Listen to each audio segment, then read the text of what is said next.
O livro de Josué. Vamos voltar e lembrar a história até agora. Deus escolheu Abraão e a sua família se tornou o povo de Israel, que é então escravizado no Egito. E assim, através de Moisés, Deus resgatou Israel do Egito.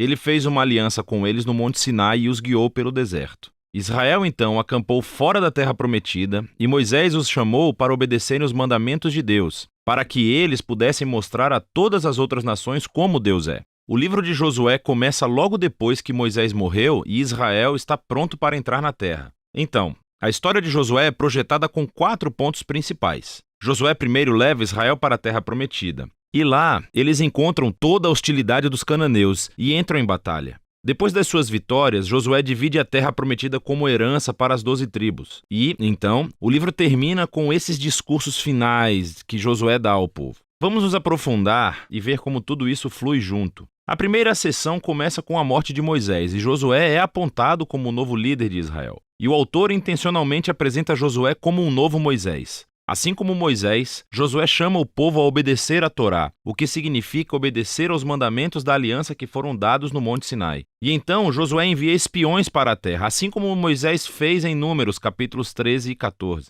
A diferença é que as coisas dão muito mais certo dessa vez. De fato, até mesmo alguns cananeus se convertem e seguem o Deus de Israel. Josué então lidera todo Israel através do rio Jordão e para a terra. Assim como o mar se separou para Moisés no Êxodo, aqui também o rio Jordão se separa e os sacerdotes carregam a Arca da Aliança, levando todo Israel com eles. Agora, no capítulo 5, a história muda. As pessoas olham de volta para as suas raízes como o povo da aliança de Deus. E assim, a nova geração é circuncidada e eles celebram a sua primeira Páscoa na terra. Mas então, eles se viram e se preparam para seguir em frente. E Josué tem esse encontro doido com o guerreiro misterioso, que é o comandante angelical do exército de Deus. E Josué pergunta: você está conosco ou é com nossos inimigos? E o guerreiro responde: com nenhum dos dois. O que mostra que a verdadeira questão aqui é se Josué está do lado de Deus. Isso deixa claro que toda essa história não é sobre Israel contra os cananeus. Pelo contrário, essa batalha é de Deus e Israel vai desempenhar o papel de espectador, ou, algumas vezes, torcedor do plano de Deus, o que nos leva à próxima sessão. Encontramos histórias sobre todos esses conflitos que Israel teve com diferentes grupos cananeus, e a primeira parte reconta a história de 2 batalhas com detalhes. E isso é seguido por uma série de contos que condensam anos de batalhas em alguns breves resumos. Então, as 2 primeiras batalhas são contra Jericó e depois Ai. Eles oferecem esses relatos da fidelidade de Deus em contraste com o fracasso de Israel. Em Jericó, Israel deve adotar uma abordagem completamente passiva. Então, eles deixaram a presença de Deus na arca guiá-los pela cidade através de música durante 6 dias. Porque, como Raabe se voltou para o Deus de Israel, talvez o povo de Jericó fizesse o mesmo, mas não fazem. E assim, no 7º dia, os sacerdotes tocam as trombetas e as paredes caem, levando Israel à vitória. O objetivo da história é mostrar que Deus é quem vai libertar o seu povo. Israel simplesmente precisa confiar e esperar. Agora, a próxima história da batalha em Ai tem o objetivo oposto. Há esse israelita chamado Acã. Ele rouba de Jericó alguns dos bens consagrados que deveriam pertencer somente a Deus e depois ele mente a respeito disso. É uma jogada bem cruel depois de tudo que Deus fez por Israel. E assim, Israel vai para a batalha contra a cidade de Ai e eles são totalmente derrotados. E é somente após o arrependimento humilde e ao lidar severamente com o pecado de Acã que Israel ganha a vitória. E assim, juntas, essas 2 histórias têm um lugar na frente para mostrar um objetivo importante. Se Israel vai herdar a terra, eles devem ser obedientes e confiar nos mandamentos de Deus. Eles não recebem tratamento especial. Agora, a segunda parte dessa sessão começa com os gibeonitas, um grupo cananeu. E eles fazem exatamente o que Raabe fez. Eles se voltam para seguir o Deus de Israel e fazem paz com Israel. Isso está em contraste com todos esses outros reis cananeus que começam a formar alianças e coalizões e querem destruir Israel. Então, Israel entra em batalha com eles e tem uma vitória esmagadora. E assim, toda essa sessão conclui com uma lista de resumo de todas essas vitórias ganhas por Moisés e depois por Josué.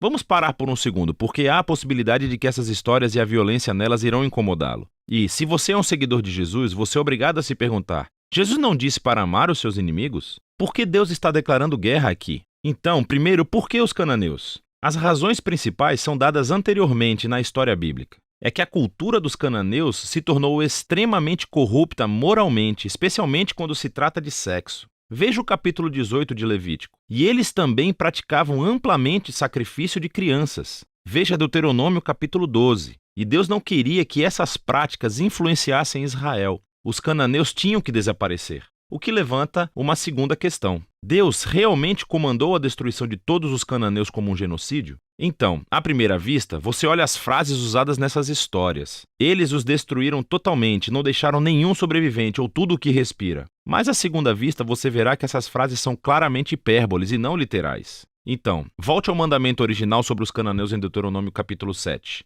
É dito a Israel para primeiro expulsar os cananeus, mas depois destruí-los totalmente. E então, isso é seguido de mandamentos para não casar nem fazer negócios com eles. Você não pode se casar com alguém que você destruiu. Acho que você entende. A mesma ideia se aplica às histórias de Josué. Olhe de perto.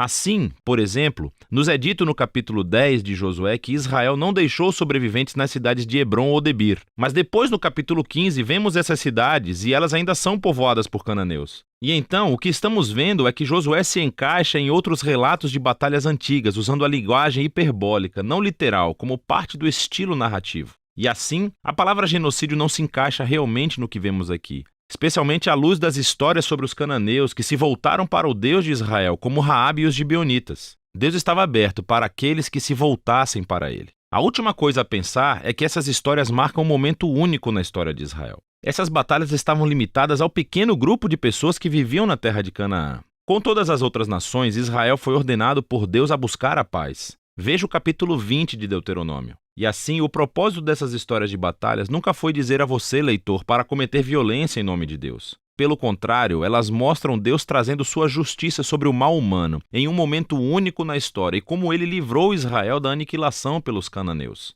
Agora, vamos voltar ao conceito do livro. Depois de anos de batalhas, vemos um Josué envelhecido e ele começa a dividir a terra entre as 12 tribos de Israel. E a maior parte dessa seção é uma lista de linhas de limite. E, vamos ser honestos, é um pouco entediante. É como ler um mapa sem fotos. Mas, para os israelitas, essas listas eram muito importantes. Esse foi o cumprimento das promessas antigas de Deus a Abraão, de que os seus descendentes herdariam a terra prometida. E agora tudo estava chegando aos detalhes, o que leva à seção final. Josué dá 2 discursos ao povo. Eles são muito semelhantes aos discursos finais de Moisés em Deuteronômio. Josué relembra-os da generosidade de Deus, como ele os trouxe para a terra e os resgatou dos cananeus. E assim, ele os chama para rejeitarem os deuses cananeus e serem fiéis à aliança que fizeram. Se fizerem isso, terão a vida e a bênção na terra. Mas se forem infiéis, Israel vai receber o mesmo julgamento divino que os cananeus receberam. Eles serão expulsos da terra para o exílio. E assim Josué deixa Israel com uma escolha. O que Israel vai fazer? Essa é a grande questão que paira sobre Israel quando termina a história. E esse é o livro de Josué.